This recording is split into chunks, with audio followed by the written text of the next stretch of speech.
Bonjour, je m'appelle Gilles Rossary-Langlais et vous écoutez Aux monstres que nous sommes, le podcast d'humeur et d'opinion.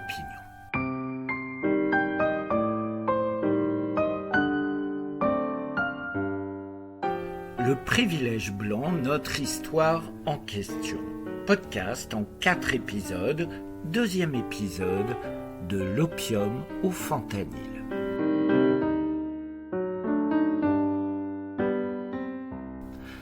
Le précédent épisode nous a permis, par l'exemple de la controverse de Valladolid, de comprendre comment les empires européens, puis occidentaux, ont utilisé d'autres hommes comme outil d'expansion et ont par là même refaçonné le visage des populations mondiales.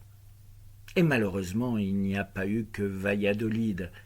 Il faut aussi se rendre compte que les spoliations des richesses, des identités, des cultures ne se sont pas arrêtées et ont pris différents visages.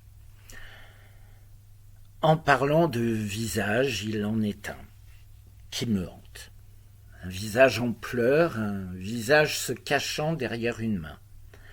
Un visage habillé d'un costume impeccable d'occidentaux.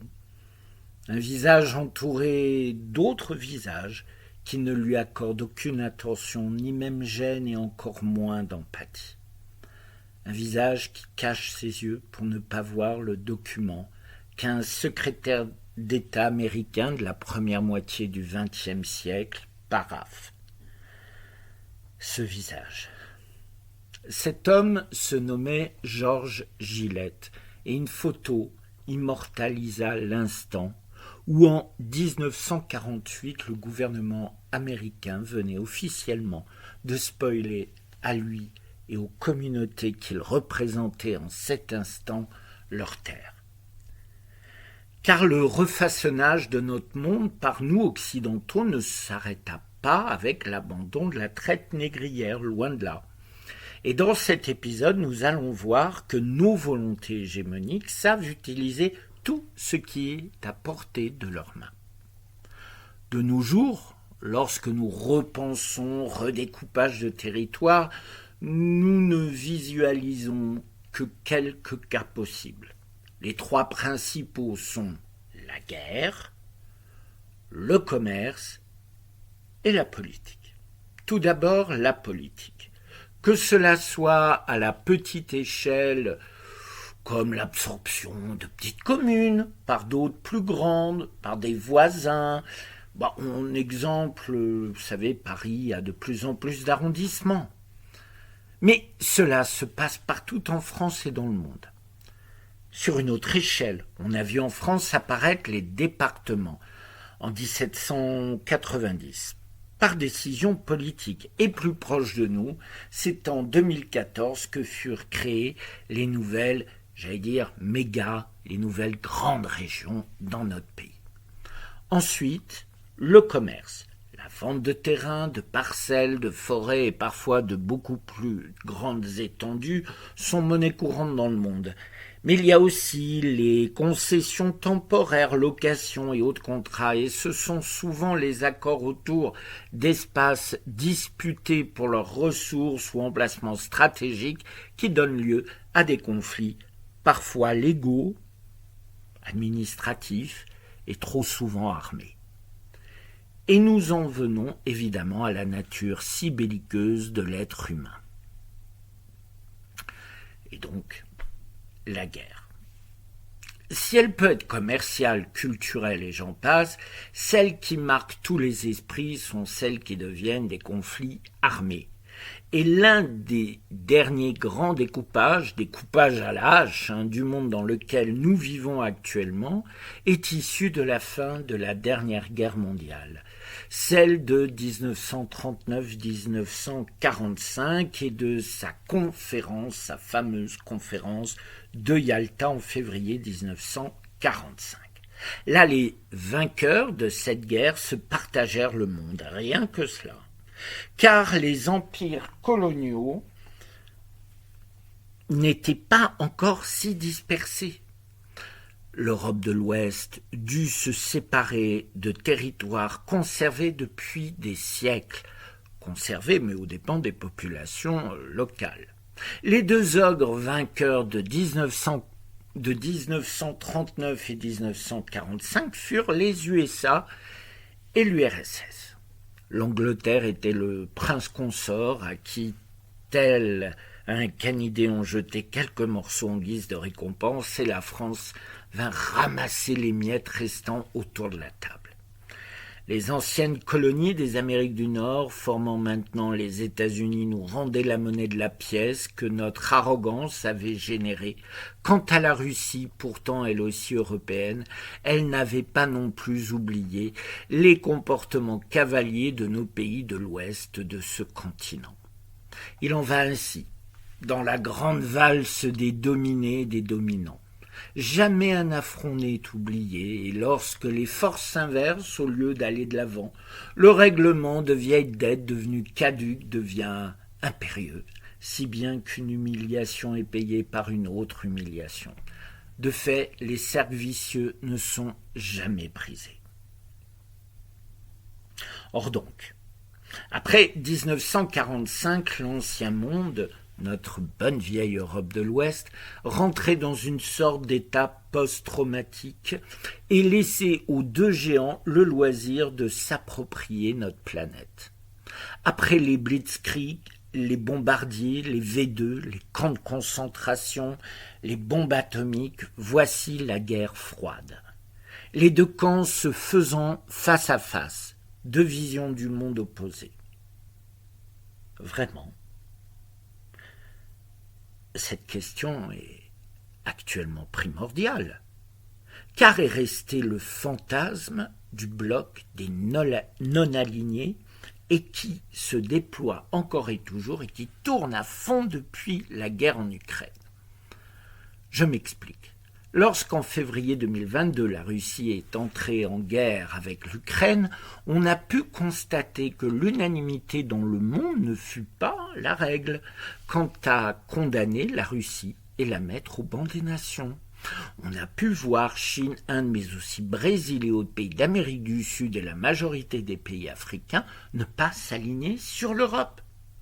Nos relents paternalistes exigeant de pays ayant été nos anciennes colonies de faire, ouvrons les guillemets, comme nous, refermons les guillemets, est certes une des raisons de cette dissonance, mais oublier les reliquats de la guerre froide serait une profonde erreur, car pendant cette période, l'URSS a lié des liens intimes avec les pays que nous colonisions.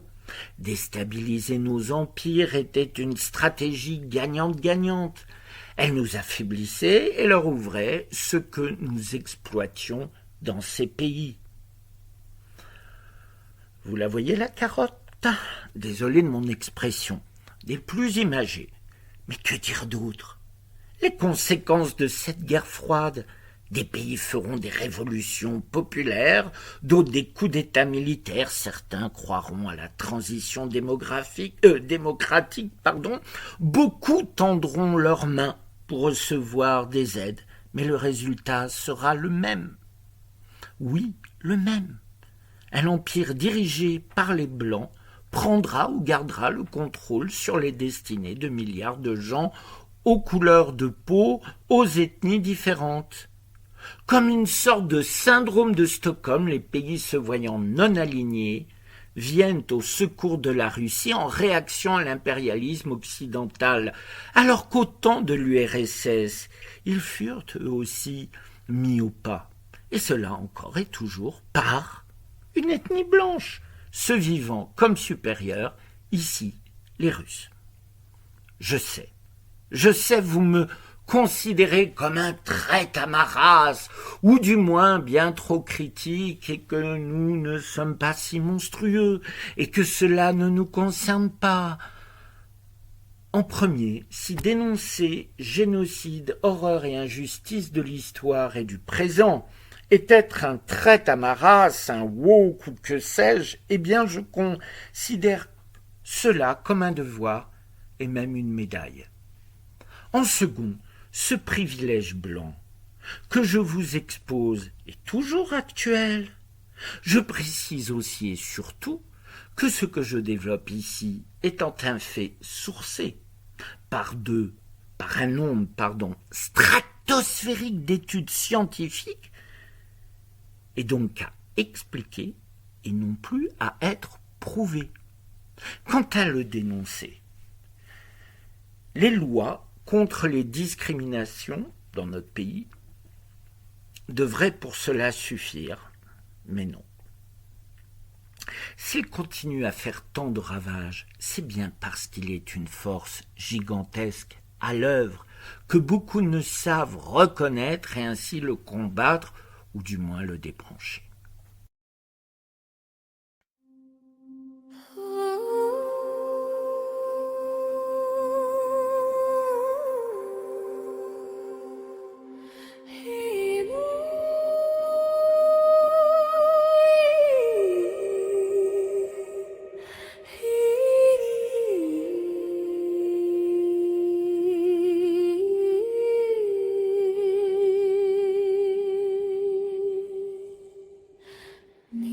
抵抗之下，我们遭受了最惨痛、最耻辱的苦难。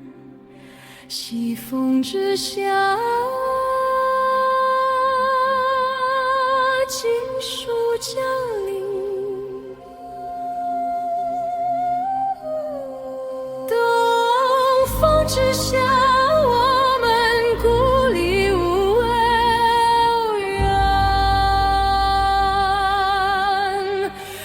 风之下，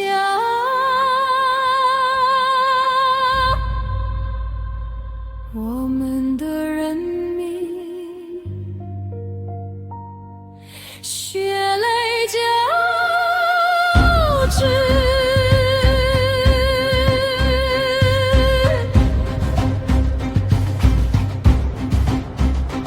从未有如此惨烈的耻辱笼罩我们的灵魂。沉醉其中，鸦片代替子弹，也会成为我们坟墓上的墓志铭。南风之下，我们遭受了最惨痛、最耻辱的苦难。西风之下，金属降临，金属降临。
Vous venez d'écouter Opium.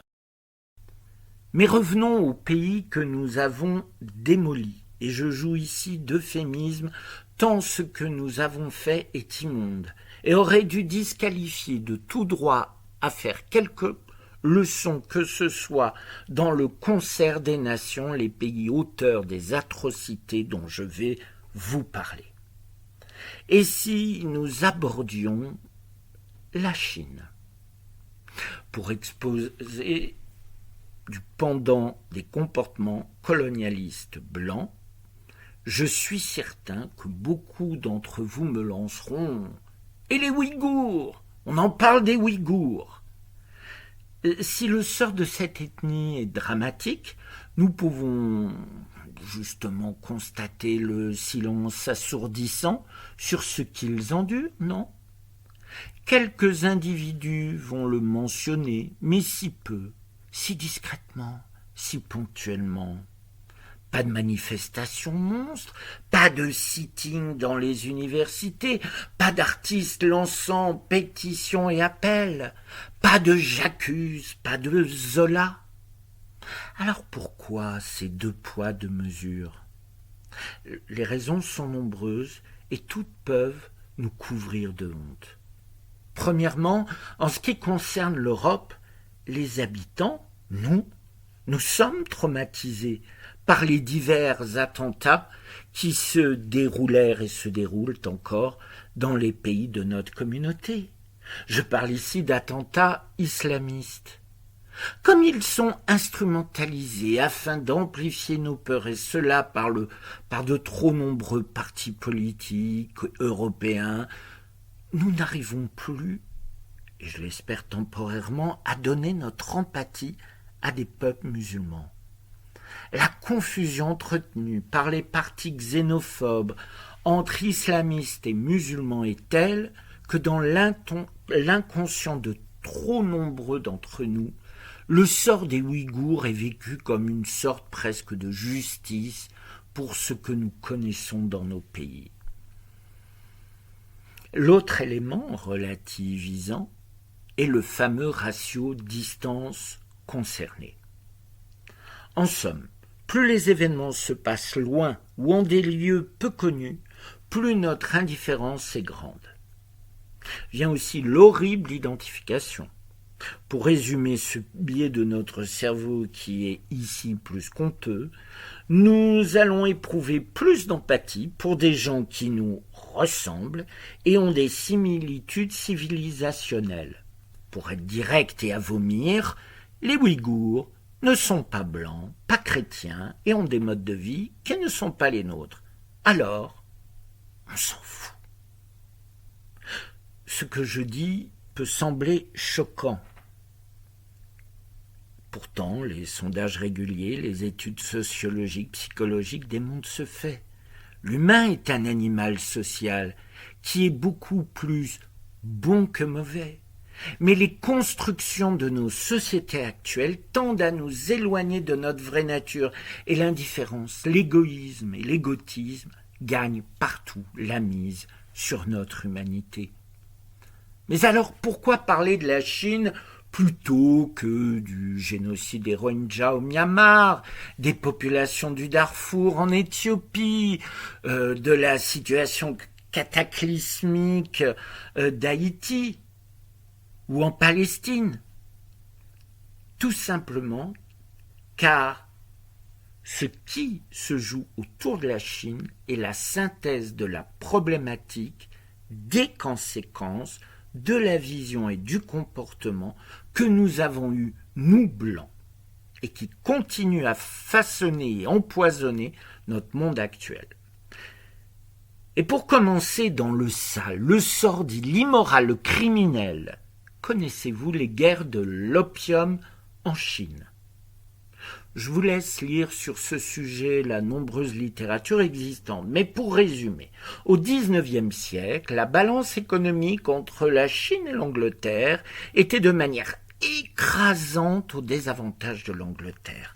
La consommation de thé et de porcelaine par les Anglais était toujours plus importante et la Chine s'autosuffisait grandement, sans compter que leur marché intérieur aux Chinois n'était absolument pas orienté et dirigé par un capitalisme qui déjà faisait des ravages dans nos sociétés. Or, nos chers aïeux ne se remirent pas en question, ne s'interrogèrent pas sur le système toujours plus vorace que nous développions. Non, un problème? Eh bien soit, on fait la guerre. Mais à cette époque, l'intégrité territoriale de la Chine et son organisation empêchaient toute guerre directe. Alors on décida d'empoisonner tout un peuple en faisant déferler dans chaque région l'opium. Utilisant ces colonies et ces comptoirs limitrophes avec la Chine, par exemple l'Inde, l'Angleterre, pour la première guerre de l'opium, puis pour la seconde, l'Angleterre, la France, le tout aidé par les États-Unis et la Russie, vont littéralement empoisonner la Chine pour la fragiliser au point de vaciller politiquement et militairement. Ces guerres de l'opium seront le théâtre d'annexion de pans entiers de la Chine. Comble du sordide et de l'horreur, la tristement fameuse Compagnie britannique des Indes orientales fera main basse sur la production et la diffusion de l'opium et fera des bénéfices gigantesques.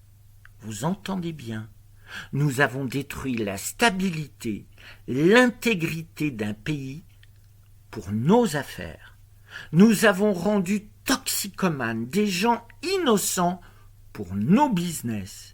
Nous avons volé richesses et territoires pour la grandeur de nos pays. Eh, nous parlons de la France des Lumières, des droits de l'homme. Mais cela ne concerne pas visiblement les Asiatiques, ni les Noirs, ni les Arabes, ni les peuples premiers, ni les femmes, etc. L'Indochine, que certains ont pleuré que nous abandonnions comme pour l'Algérie, ou d'autres pays, l'Indochine française fut le territoire que nous connaissons par la deuxième guerre de l'opium. De fait, le mot ingérence a une toute autre dimension pour le peuple chinois. De plus, ne voulant pas être retenus comme les méchants, nous nous sommes empressés de réécrire l'histoire à coups de livres, à coups de films hollywoodiens, tels. Je vous conseille maintenant, sous cet angle, de voir ce film, Les 55 jours de Pékin, de visions semblables à l'orientalisme qui chosifie les peuples en unique objet de notre bon plaisir. Vous savez, la phrase de Maître Vergès, leur culture devint du folklore. Ainsi nos goûts deviennent prédominants et nous sommes toujours dans le vrai, puisque loin des passions brutes de ces êtres peu civilisés que nous avons colonisés. Alors il est intéressant de voir comment nous arrivons à toujours nous positionner au-dessus des autres peuples, nous civilisés, eux non. Ou comme pour la Chine, qui peut être taxée de ne pas être raffinée, on la bloque dans des vestiges, si bien qu'elle fut une grande civilisation. Vous l'avez remarqué? On conjugue trop souvent la Chine au passé, cherchant des architectures, des traditions ancestrales, mais toujours actuelles, et hop, on nous la montre sur nos écrans. Cela nous rassure, nous les Blancs, les maîtres. Il est juste de noter que nous avons, en transformant la Chine en usine du monde, reconfiguré la situation de nos sociétés comme en 1939. Nos balances économiques dans le rouge, achetant toujours plus à ce pays, et les droits de douane brandis par Donald Trump, les coalitions occidentales défendant Taïwan, faisant de l'île un casus belli, pouvant générer une nouvelle guerre mondiale.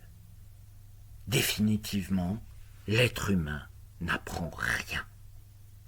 Alors pourquoi parler du fentanyl dans le titre de cet épisode?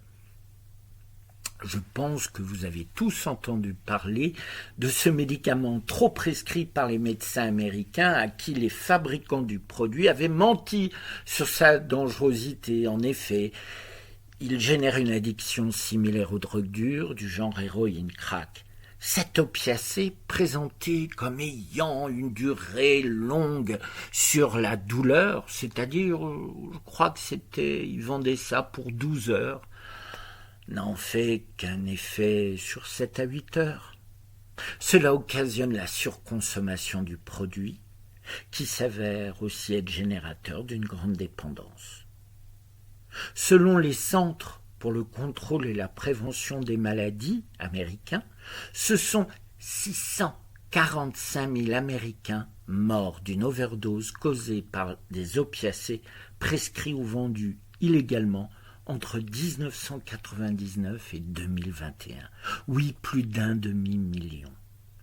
Et ce sont des dizaines de millions d'Américains qui se retrouvent sans emploi, ne pouvant avoir une quelconque activité due à la consommation d'opiacés. L'âge moyen de la mort en Amérique recule et le pays raisonne des milliards donnés pour éviter des procès par les plus grandes firmes qui ont permis cet empoisonnement du pays. Et c'est ici que l'histoire rattrape le privilège blanc. Ce sont maintenant des cartels narcotrafiquants mexicains qui font passer par les frontières limitrophes avec les USA les opiacés. Et les produits chimiques qui permettent de fabriquer cette drogue viennent en majorité de la Chine. Est-ce moral ? Bien sûr que non. Avons-nous pleuré les Chinois morts par l'opium qui nous a enrichis ? Définitivement non.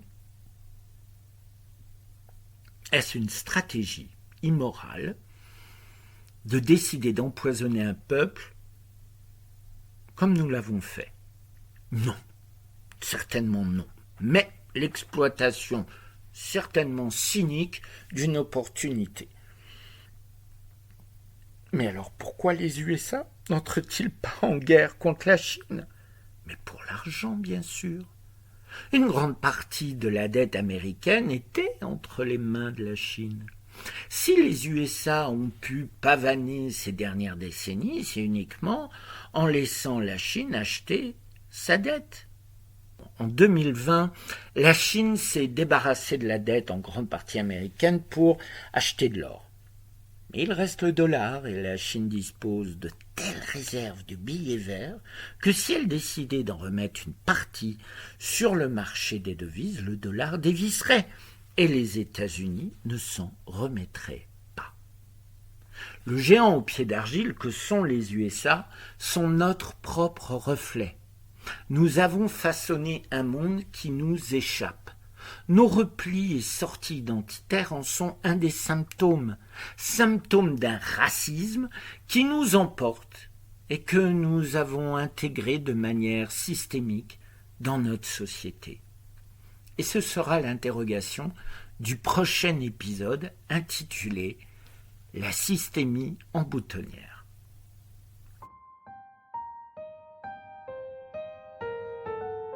Je m'appelle Gilles Rossary-Langlais et vous venez d'écouter De l'opium au fentanyl, deuxième épisode de Le privilège blanc, notre histoire en question, podcast en 4 parties.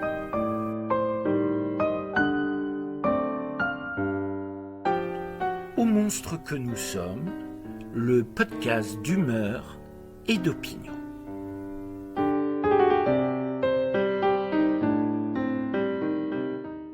Tous mes remerciements à vous qui écoutez mes podcasts et n'oubliez pas de les liker, partager et d'en parler autour de vous.